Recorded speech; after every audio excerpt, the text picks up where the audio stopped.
Hello, मैं हूँ अफसा और आप सब देख रहे हैं मूडी कुक सैश।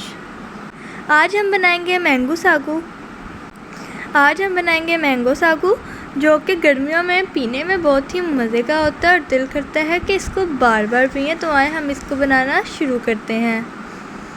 सबसे पहले हमने एक बड़े साइज़ का मैंगो लिया है। अगर आपके पास बड़े साइज़ का मैंगो नहीं है तो आप छोटे साइज़ के 2 मैंगो भी ले सकते हैं। अब हम इसको प्यारा सा काट लेंगे। अब सबसे पहले हमने इसको हॉरिजॉन्टल कट्स लगाने हैं ताकि ये अच्छा कटे और बहुत ही प्यारा लगे। अब आप देख सकते हैं कि मैं इसको अच्छी तरह से बिल्कुल स्ट्रेट कट्स लगा रही हूँ। आपने भी इसको बिल्कुल इस तरह से अच्छी तरह से काट लेना है। मैंगो को फ्रूट्स का बादशाह भी कहा जाता है, यानी कि इसको किंग भी कहा जाता है और ये ग़िज़ाइयत से भरपूर होता है और सेहत के लिए भी इंतहाई मुफीद होता है। अब हम इसको वर्टिकल कट्स लगाएंगे। देखिए कितने मज़े का लग रहा है ना, दिल कर रहा है ना कि अभी से इसको खा लें, लेकिन आपने सब्र रखना है और इसका जो हम मैंगो सागू बनाएंगे वो पिएंगे ताकि हमें बहुत मज़ा आए। अब आप देख सकते हैं कितना प्यारा कट चुका है। आपने एक स्पून की मदद से इसको निकाल लेना है बाहर, क्योंकि नाइफ़ की मदद से ये बिल्कुल भी अच्छा नहीं निकलेगा बाहर। आपने स्पून की मदद से इसको बाहर निकाल लेना है। Mango vitamin C, vitamin A, fibre और एंटीऑक्सीडेंट्स का बेहतरीन ज़रिया है जो कि क़ुव्वत मुदाफ़ियत बढ़ाने, निज़ाम हज़म को बेहतर करने और जिल्द को तरोताज़ा रखने में मददगार साबित होता है। अब जो बाकी का मैंगो बचा था वो हम एक जग के अंदर ऐड कर देंगे। इसकी गुठली हम अलहदा कर देंगे और हमें भी इसकी पेस्ट बना लेंगे अच्छी सी। अब आप देख सकते हैं कि मैंगो मैंने इसके अंदर ऐड कर दिए हैं। इसके अंदर मैंने 4 टेबलस्पून शुगर के ऐड किए हैं। अगर आपको शुगर ज़्यादा पसंद है तो आप इसको ज़्यादा भी कर सकते हैं, लेकिन अगर आपको शुगर कम पसंद है तो आप इसको 4 टेबलस्पून रखिएगा।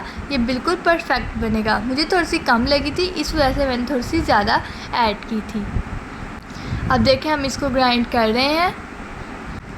अब हमने पेस्ट बनाकर तैयार कर ली है। अब हम अलग से एक बर्तन लेंगे, उसके अंदर जो हमने मैंगोज़ काटे थे क्यूब्स की शेप में वो हम इसके अंदर ऐड करेंगे। अभी से दिल कर के खा लें। जहाँ मैंगो तो हर कोई खाने का शौकीन होता है, हर किसी को ये पसंद होते हैं। अब हमने जो पेस्ट तैयार की थी वो इसके अंदर ऐड करेंगे और साथ ही में हमने 3 टेबलस्पून साबूदाना लिया था, उसको हमने पहले ही पका कर रख लिया था काफ़ी टाइम पहले। इस वजह से ये थोड़ा सा एक साथ चिपक गया है। आप लोग इसको ताज़ा ही बनाइएगा ताकि ये एक साथ चिपके नहीं।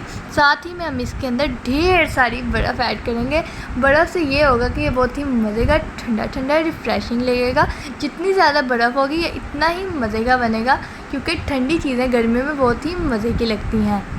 अब बर्फ़ हमने इसके अंदर ऐड कर दी है। साथ ही में हम इसके अंदर 1 गिलास इसके अंदर मिल्क ऐड करेंगे, यानी कि मेरा गिलास बड़ा है इस वजह से आधा किलो दूध उसके अंदर आ जाता है। अब देखें हम इसको अच्छी तरह से मिक्स करेंगे। देखें कितने मज़े का कलर आ रहा है ना, दिल कर रहा है ना कि इसको अभी से पी लें। अब आप देख सकते हैं कितने मज़े का बना है। अगर आपको हमारी वीडियो अच्छी लगती है तो इसको लाइक करें, चैनल को सब्सक्राइब करें और कमेंट्स में हमें ज़रूर बताएं कि आपको हमारी रेसिपी कैसी लगी, ताकि हमें पता चल सके कि आप लोग कितनी हमसे मोहब्बत करते हैं। अब हमने एक गिलास में इसको फिल कर लिया है और ये जो मैंगोज़ के हमने क्यूब्स कट किए हैं ना, जब ये मुंह में आता है तो बहुत ही मज़े के लगते हैं। लिटरली ये बहुत ही मज़े का बना था, इसलिए आपने भी इसको ज़रूर ट्राई करना है और बेल आइकन के बटन को ज़रूर दबाना है ताकि आपके पास हमारी वीडियो सबसे पहले पहुँचे। Thank you. आप भी इसको घर में ट्राई करें और हमें ज़रूर बताएं।